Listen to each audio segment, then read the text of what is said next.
வணக்கம். பைபிளை முழுவதுமாக வாசிக்கும் நம் லட்சிய பயணத்திற்கு உங்களை அன்புடன் வரவேற்கிறேன். இன்று நாம் எண்ணிக்கை நூலில் 9வது அதிகாரத்தை வாசிக்க இருக்கிறோம். இதுவரை நாம் மொத்த நூல்களில் 10.51% நூல்களை வாசித்து முடித்துவிட்டோம். இன்னும் சில நூல்களை முடித்தால் நம் பயணம் வெற்றிகரமாகும். இன்றைய வாசிப்பின் மூலம் அந்த இலக்கை இன்னும் முன்னோக்கி நகர்த்துவோம். வாங்க தொடங்குவோம். 2ஆம் பாஸ்கா. எகிப்து நாட்டிலிருந்து அவர்கள் வெளியேறி வந்த 2ஆம் ஆண்டு முதல் மாதம் சீனாய் பாலை நிலத்தில் ஆண்டவர் மோசேயோடு பேசினார். அவர் கூறியதாவது: இஸ்ரேல் மக்கள் குறிக்கப்பட்ட காலத்தில் பாஸ்காவை கொண்டாடட்டும்.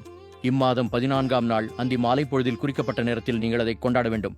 அவ்வாறே பாஸ்காவை கொண்டாடும்படி மோசே இஸ்ரேல் மக்களிடம் கூறினார். அவர்கள் முதல் மாதம் 14ஆம் நாள் அந்தி மாலை பொழுதில் சீனாய் பாலை நிலத்தில் பாஸ்காவை கொண்டாடினார்கள். ஆண்டவர் மோசேக்கு கட்டளையிட்டபடியெல்லாம் இஸ்ரேல் மக்கள் செய்தனர். ஒருவனின் பிணத்தை தொட்டு தீட்டுப்பட்டதை முன்னிட்டு சிலர் அந்நாளில் பாஸ்காவை கொண்டாட முடியவில்லை. அவர்கள் அந்நாளில் மோசேயிடமும் ஆரோனிடமும் வந்தனர். அந்த ஆள்கள் மோசேயிடம், ஒருவனின் பிணத்தை தொட்டதால் நாங்கள் தீட்டுப்பட்டிருக்கிறோம். ஆண்டவருக்கான காணிக்கையை குறித்த காலத்தில் செலுத்த இஸ்ரேல் மக்களிடையே நாங்கள் மட்டும் ஏன் விலக்கப்பட வேண்டும் என்று கேட்டனர். அவர் அவர்களிடம், உங்களைப் பற்றி ஆண்டவர் இடும் கட்டளை என்னவென்று நான் கேட்டறியும் வரை பொறுத்திருங்கள் என்றார். ஆண்டவர் மோசேயிடம் கூறியது: இஸ்ரேல் மக்களிடம் சொல், உங்களிலும் உங்களுக்கு பின்வரும் தலைமுறைகளிலும் எவனாவது ஒரு பிணத்தை தொட்டு தீட்டுப்பட்டிருந்தால் அல்லது நெடும் பயணத்தில் ஈடுபட்டிருந்தால் அவனும் ஆண்டவருக்கு பாஸ்காவை கொண்டாட வேண்டும்.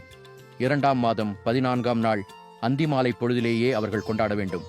அவர்கள் புளிப்பெற்ற அப்பத்தோடும் கசப்பான கீரைகளோடும் அதை உண்பார்கள். அவர்கள் காலை வரை எதையும் மீதி வைக்கவோ அதன் எலும்பு எதையும் முறிக்கவோ கூடாது. எல்லா விதிமுறைகளின்படியும் அவர்கள் பாஸ்காவை கொண்டாடுவார்கள். ஆனால் ஒருவன் தன் மக்களிலிருந்து விலக்கப்படுவான்.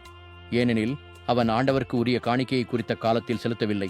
அந்த ஆள் தன் பாவப்பழியை சுமப்பான்.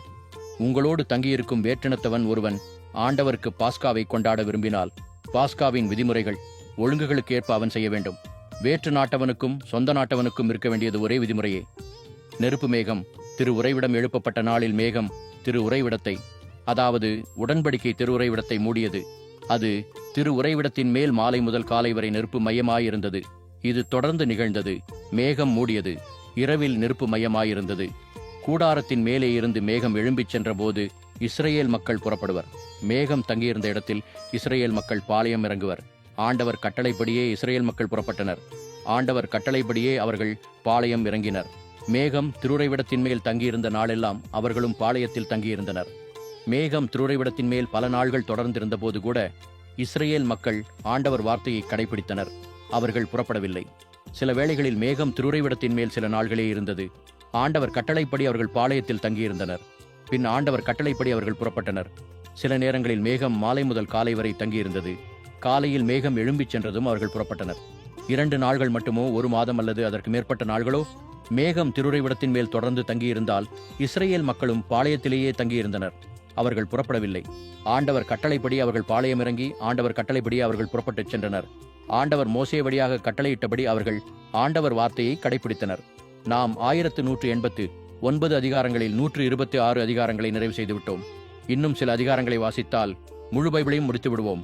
நாளை அடுத்த அதிகாரத்தை பார்க்க சந்திப்போம்.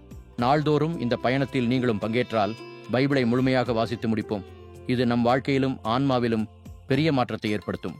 இந்த பயணம் உங்களுக்கு நம்பிக்கையையும் சமாதானத்தையும் கொடுத்தால் இந்த வீடியோவை லைக் செய்யவும் சப்ஸ்கிரைப் செய்யவும் மறக்க வேண்டாம். பகிர்ந்து மற்றவர்களையும் இந்த பயணத்தில் சேருங்கள். நாளை மறக்காமல் வாருங்கள்.